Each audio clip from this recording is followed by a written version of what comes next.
In the last video, we looked at what is partial compliance or non-compliance, but how can it be a problem for causal inference?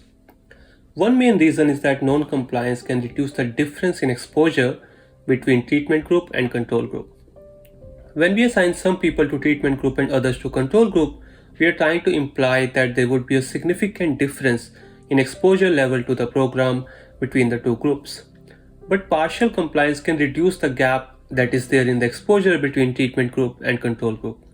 Suppose we take an extreme case where only 50% of the treatment group actually attend the program, while 50% of the control group also somehow manages to attend the program. So in this case, essentially you have no difference in exposure level to the program between treated group and control group. So you can't use this design now to capture the effect of the program. In some cases, the program administrators may provide some other assistance to the control group on their own. Let's take an example which is taken from this book called Running Randomized Evaluations. By the way, side note, which is also a book that I highly recommend if you want to learn more about this stuff.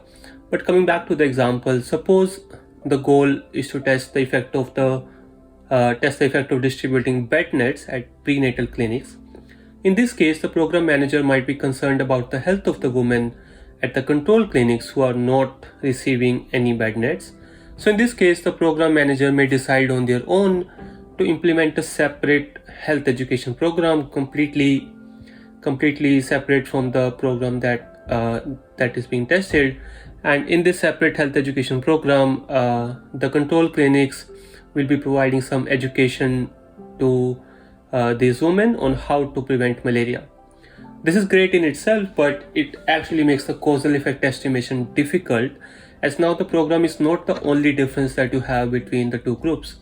Now the control group is also getting an additional training, which is likely to bias the results of the program because now earlier you would have expected that this program would be the only thing, like these bed nets would be the only difference, but now the control group is also getting this additional education, which may make it difficult to study the overall impact of providing bed nets.